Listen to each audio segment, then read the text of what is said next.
کہ جن کی نمازیں ان کے سروں سے اوپر نہیں جاتی. ایک وہ غلام جو اپنے آقا سے بھاگ جائے جب تک کہ واپس نہ آئے، اور دوسرے وہ بیوی جو اپنے شوہر کی نافرمانی کرے جب تک کہ نافرمانی سے باز نہ آ جائے. یہاں تک حکم ہے کہ بیوی شوہر کے معاملے میں کسی دوسرے کی بات نہ مانے. یعنی شادی کے بعد ایک عورت جب شوہر کے گھر چلی جاتی ہے تو پھر شوہر کا حق سب سے بڑا ہو جاتا ہے. بعض اوقات ہمارے معاشرے میں ایک طرف شوہر کچھ کہتا ہے، دوسری طرف والدین کچھ کہتے ہیں، تیسری طرف کسی اور کا مشورہ کچھ ہوتا ہے، عورت بیچاری بیچ میں پس جاتی. ایسے موقع پر عورت کے لیے کیا لازم ہے، اس کی پرائرٹی کیا ہوگی کہ وہ اپنے شوہر کی بات مانے. عورت کی دوسری بڑی ذمہ داری اپنی آبرو اور عزت و عصمت کی حفاظت ہے. عورت کوئی ایسا کام نہ کرے جس سے اس کی عفت و عصمت پر کچھ حرف آئے. ازدواجی زندگی کی خوشی کا راز باہم ایک دوسرے پر اعتماد ہے. اگر کوئی بھی ایسا کام عورت کرتی ہے جس سے شوہر کے دل میں شک ہو جاتا ہے، اعتماد ختم ہو جاتا ہے، تو اس سے ازدواجی زندگی کی خوشیاں ختم ہو جاتی. یہ اعتماد بے حد ضروری ہے، اور اس کے لیے اپنی عزت عصمت کی خصوصی حفاظت. نبی صلی اللہ علیہ وسلم نے فرمایا، عورت جب 5 وقت کی نماز پڑھے، اپنی آبرو کی حفاظت کرے، اپنے شوہر کی فرما بردار رہے، تو وہ جنت کے جس دروازے سے چاہے داخل ہو جائے. اسی لیے شوہر کی اجازت اور مرضی کے بغیر گھر سے بھی نہیں نکلنا چاہیے. حضرت معاذ بن جبل کہتے ہیں کہ نبی صلی اللہ علیہ وسلم نے فرمایا، خدا پر ایمان رکھنے والی عورت کے لیے جائز نہیں کہ وہ اپنے شوہر کے گھر میں کسی ایسے کو آنے دے جس کا آنا شوہر کو پسند نہ ہو، اور وہ ایسی صورت میں گھر سے نکلے جب اس کا نکلنا شوہر کو پسند نہ ہو. اطاعت کے علاوہ شوہر کو خوش رکھنا یہ بھی بے حد ضروری ہے.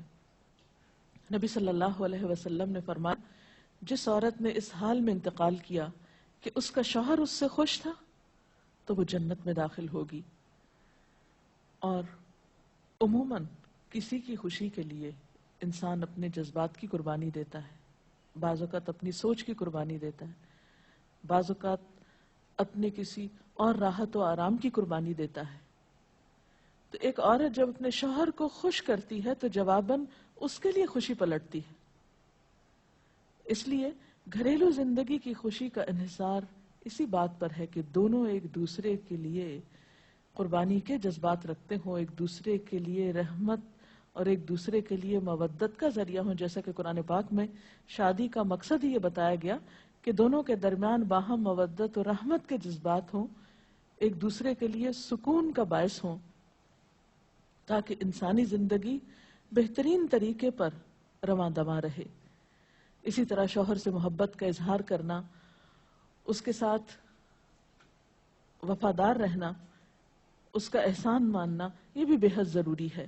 حضرت اسماء کہتی ہیں کہ ایک بار نبی صلی اللہ علیہ وسلم میرے پاس سے گزرے، میں اپنی سہیلیوں کے ساتھ تھی. آپ نے ہمیں سلام کیا اور ارشاد فرمایا، تم پر جن کا احسان ہے ان کی ناشکری سے بچو. تم میں سے ایک اپنے ماں باپ کے گھر کافی دنوں تک بن بیاہی بیٹھی رہتی ہے، پھر اللہ تعالیٰ اس کو شوہر عطا کرتا ہے، اولاد دیتا ہے، اور ان سارے احسانات کے باوجود اگر کبھی کسی بات پہ شوہر سے ناراض ہوتی ہے تو کہہ اٹھتی ہے، میں نے تو کبھی تمہاری طرف سے کوئی بھلائی دیکھی ہی نہیں. تو یہ جملہ ناشکری کا جملہ ہے جو عورت کو نہیں بولنا چاہیے. قیامت کے دن اللہ تعالیٰ اس عورت کی طرف نظر رحمت اٹھا کر نہیں دیکھے گا جو شوہر کی ناشکری ہوگی. اور آخری بات یہ کہ عورت کے اوپر لازم ہے کہ وہ اپنے گھر بار، مال و اسباب اور اپنی ذمہ داریوں میں شوہر کی مددگار رہے، شوہر کی وفادار رہے. آپ صلی اللہ علیہ وسلم نے فرمایا، قریش کی عورتیں کتنی اچھی عورتیں ہیں جو بچوں پہ بہت مہربان اور شوہر کے گھر بار کی حفاظت کرنے والی ہیں. آپ صلی اللہ علیہ وسلم نے ایک اچھی عورت کی خوبیاں بیان کرتے ہوئے فرمایا، مومن کے لیے خوف خدا کے بعد سب سے مفید اور باعث خیر نعمت نیک بیوی ہے. اور نیک بیوی کون؟ جب وہ شوہر اسے کسی کام کے لیے کہے تو خوشی سے کر دے، جب اس پہ نگاہ ڈالے تو اسے خوش کر دے، جب اس کے بھروسے پہ قسم کھائے تو وہ اس کی قسم پوری کر دے، جب وہ کہیں چلا جائے تو اس کے پیچھے اپنی عزت و آبرو کی حفاظت کرے، اور شوہر کے مال و اسباب کی اور ان سب چیزوں کی نگرانی میں شوہر کی خیر خواہ اور وفادار رہے. اور اس کے ساتھ ساتھ اپنی صفائی، زیبائش اور سلیقہ مندی کا بھی ثبوت دے۔ اس سلسلے میں اگر آپ کے ذہن میں مزید کچھ سوالات ہوں تو آپ کر سکتے ہیں۔ اگر والدین اور شوہر دونوں میں سے کسی ایک کی بات ماننے کا جیسے وقت ہو تو پھر کس کی بات پہلے مانی جائے گی؟ شادی کے بعد شوہر کی بات ماننا زیادہ ضروری ہے بنسبت کسی اور کے، کیونکہ واضح طور پر آتا ہے کہ عورت شوہر کے معاملے میں کسی دوسرے کی بات نہ مانے۔ اگر شوہر کوئی ایسا حکم دے جو کہ شریعت کے خلاف ہو تو کیا اس کا حکم ماننا چاہیے؟ شریعت اور دین کے یہ خلاف تو ہو؟ ایک اصول ہے، لا طاعت لمخلوق فی معصیت الخالق، کہ کسی مخلوق کی یعنی کسی انسان کی اطاعت جائز ہی نہیں جہاں اللہ کی نافرمانی ہو رہی ہو۔ یہ تو ایک واضح اور طے شدہ بات ہے، اس لیے جہاں اطاعت کی بات ہوگی وہ معروف میں ہوگی، نیکی اور بھلائی کے کاموں میں ہوگی، شر میں اور برائی میں نہیں ہوگی۔ اگر کسی کا شوہر ناراض اس کا انتقال ہو جائے، وہ ناراض ہو اس کا انتقال ہو جائے، ایسی بیوی کیا کرے؟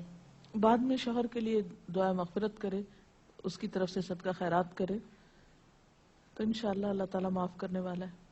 ڈاکٹر صاحبہ، اگر ایک پارٹنر اپنے حقوق اپنے فرائض پورے کرتا ہے لیکن دوسرا جو ہے وہ نہیں کر رہا، تو اس صورت میں پھر کیا رویہ ہونا چاہیے؟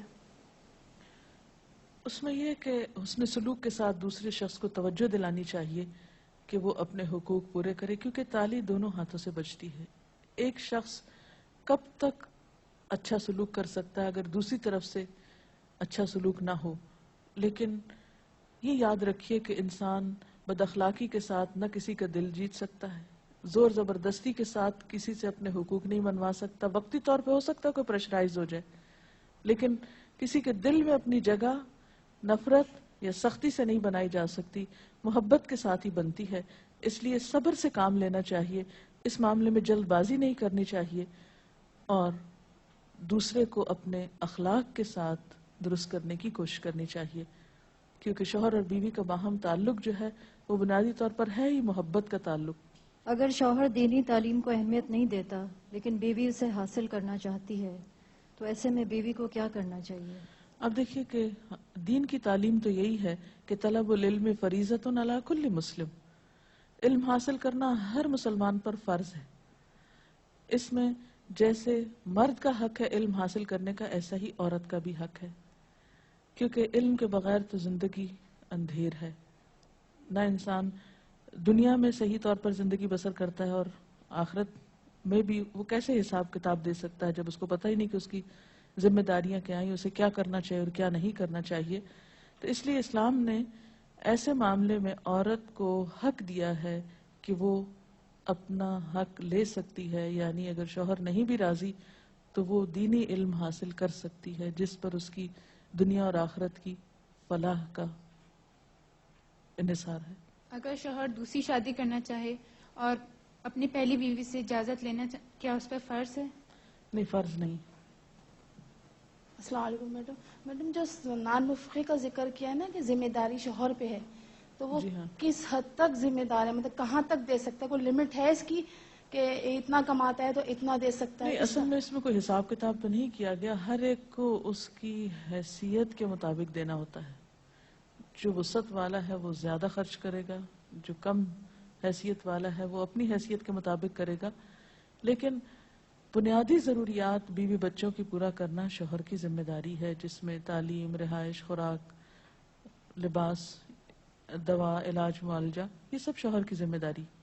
ڈاکٹر صاحب، آپ نے کہا کہ یہ باہم اعتماد کا رشتہ ہے میاں بیوی کا۔ میاں تو بیوی پہ اعتماد کرتا ہے، اگر بیوی کو اس پہ نہیں اعتماد ہے کہ وہ کچھ چھپاتا ہے یا کچھ نہیں بتاتا ہے، بیوی کو کہاں تک اجازت ہے کہ وہ اس بات کو قریدے، اس سے پوچھے؟ میرا خیال ہے کہ بعض اوقات معاملات قریدنے سے اور زیادہ خراب ہوتے ہیں، اور بعض اوقات انسان بلا وجہ کسی وہم کا شکار ہوتا ہے، شیطان وسوسے ڈالتا ہے اور انسان کو غمگین اور پریشان رکھتا ہے۔ تو اس میں یہ ہے کہ انسان کو تجسس کرنے سے منع کیا گیا ہے، کیونکہ اس سے حاصل کچھ نہیں ہوتا، اور انسان کے ظاہر پر ہی معاملہ کرنا چاہیے اس سے۔